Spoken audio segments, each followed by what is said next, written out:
Hello guys, welcome back to my channel. நான் உங்கள் நண்பன் அஜய். நான் நல்லா இருக்கேன், நீங்கள்லாம் நல்லா இருக்கீங்கன்னு நினைக்கிறேன்.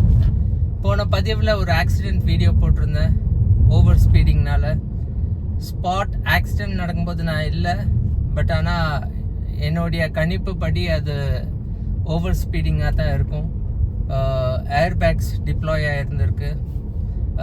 அதை பற்றி வீடியோ போன பதிவில் போட்டிருந்தேன்.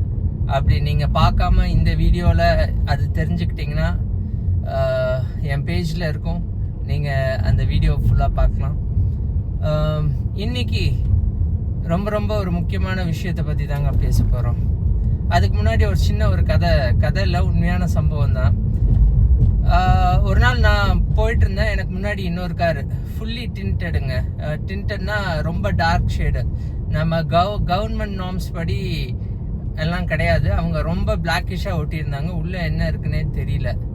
வண்டி பாட்டுக்கு ஜிக்ஸாக்கா ஆடிட்டு போயிட்டு இருந்துச்சு. ரொம்பலாம் இல்லை, ஆனால் பக்கத்தில் ஏதாவது 2 வீலர் போனாங்கன்னா தட்டிடுவாங்க. ஓகேங்களா? நம்மளும் கார் போனோம்னா நம்ம வண்டியை தட்டுறதுக்கு நிறைய வாய்ப்புகள் இருக்குது. என்னடா இது, மனுஷன் தூங்கிட்டு ஓட்டுறாரா இல்லை குடிச்சிட்டு ஓட்டுறாரான்னு எனக்கு தெரியல. எனக்கும் முன்னாடி போகிறதுக்கு பயந்தாங்க. யாராக இருந்தாலும் அந்த பயம் இருந்துட்டு தான் இருக்கும். நானும் அந்த மனுஷனை ரொம்ப திருவண்ணாமலையிலேருந்து திருப்பி சென்னைக்கு வரேங்க. ஓகேங்களாங்க? நைட்டு ஒரு 1 o'clockன்னு நினைக்கிறேன். 1 o'clock டைமில் என்னடா இது ஆடிட்டே வருது. எனக்கு போகிறதுக்கு பயம். ஏன்னா நம்மளை நம்பி நிறைய பேர் இருக்காங்க. கரெக்டுங்களாங்க? அந்த நேரத்தில் என்னடா பண்ணுறதுன்னு தெரியல. ஓவர்டேக்கும் அடிக்கல. ரொம்ப நேரம் ஃபாலோ பண்ணிட்டு ரொம்ப நேரம் ஜிக்ஸாக்னு போயிட்டே இருந்துச்சு வண்டி. நான் போனது ஒரு ஒர்க்கிங் டேங்க. அதனால டிராஃபிக் ரொம்ப மினிமலாக தான் இருந்தது. ரொம்ப மினிமலாக தான் இருந்துச்சு. ஸோ அந்த கிட்டத்தட்ட ஒரு 10 minutes அந்த கார் பின்னாடியே தான் நான் போனேன். ஏன்னா நான் டக்குன்னு ஓவர்டேக் அடிக்க மாட்டேன். அந்த முன்னாடி ஒரு டிரைவர் வந்து எப்படி டிரைவ் பண்ணுறாருன்னு அப்சர்வ் பண்ணிட்டு தான் அப்புறம் நான் ஓவர்டேக்கே அடிப்பேன். இம்மிடியேட்டாலாம் டக்குன்னு ஓவர்டேக் அடிச்சிட மாட்டேங்க. அப்படி பண்ணும்போது என்னால் ஓவர்டேக்கே அடிக்க முடியல. சரி, என்னடா தூக்கத்தில் தான் ஓடுறாருன்னு கன்ஃபார்ம் பண்ணிட்டேன். அதுக்கப்புறம் சரி, ஒரு பாயிண்ட் ஆஃப் ஸ்டேஜில் வந்து ஓவர்டேக் அடிக்கிறதுக்கு கொஞ்சம் சான்ஸ் கிடச்சிதுங்க. சாரி, என்னால் ரெக்கார்ட் பண்ண முடியல. ஏன்னா வந்துட்டு நான் யூஸ்வலாக ரெக்கார்டிங் போட்டு ஓட்டவே மாட்டேன். இதுக்குன்னு தனியாக டைம் ஒதுக்கி தான் அதை நான் பண்ணுவேன். ஏன்னா மெஸ்அப் பண்ண மாட்டேன். எப்போவுமே 2 விஷயத்தையும் கிளப் பண்ண மாட்டேங்க. அது டிவைன் டூராக போனது, அதனால அதுவாக இருந்தது. இதுக்குன்னு நான் தனியாக பதிவு போடும்போது இதை பற்றி, அதனால தான் அந்த வீடியோ நான் ரெக்கார்ட் பண்ணல. ஸோ ஒரு வழியாக ஓவர்டேக் பண்ணிட்டேன் அந்த மனுஷனை. ஓவர்டேக் பண்ணி நான் பின்னாடி பார்த்தா ஃப்ரண்ட் கிளாஸை டிண்ட் பண்ண முடியாதுங்க. உள்ளே தெரியும். அது பெரிய சினிமா ஆக்டர்ஸ் அப்படி பண்ணுவாங்க, பாலிட்டிஷியன்ஸ் அந்த மாதிரி பண்ணுவாங்க. ஸோ நார்மலாக அந்த மாதிரிலாம் பண்ண மாட்டாங்க. ஓகேங்களாங்க? முன்னாடி ஓவர்டேக் பண்ணிட்டு பார்த்தா தான் தெரியுது மனுஷன் ஆக்டிங் டிரைவர் போல இருக்குங்க. நான் இது ஆக்டிங் டிரைவரை மட்டும் சொல்ல கிடையாதுங்க.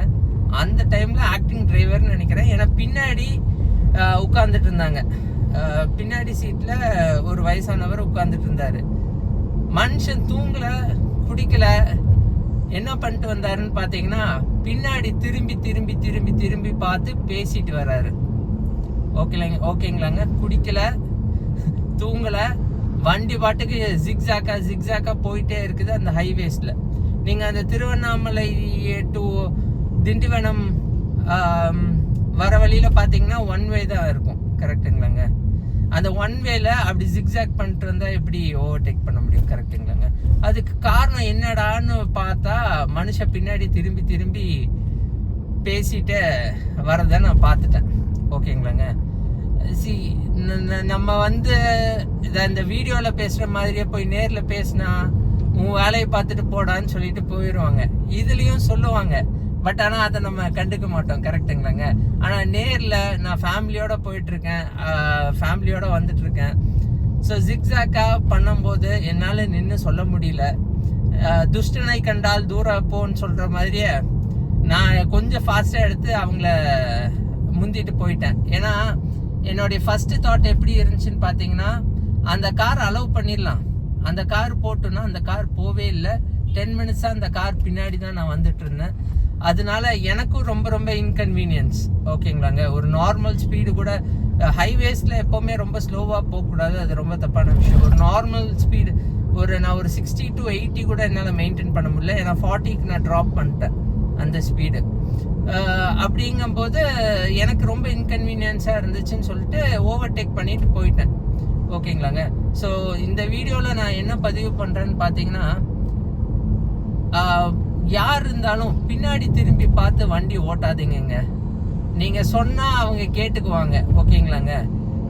இப்போ நான் இந்த வீடியோ பதிவு பண்ணுறேன், என்னுடைய பார்வை முழுக்க இந்த கேமராவில் கிடையாது, என் வாய் மட்டும்தான் பேசுது. பட் ஆனால் என் பார்வை ஃபுல்லாக ஃப்ரண்ட் விண்ட்ஷீல்ட்லேயும் இந்த 3 ரியர் வியூ கேமராஸில் மட்டும்தான் இருக்குது. ஓகேங்களாங்க.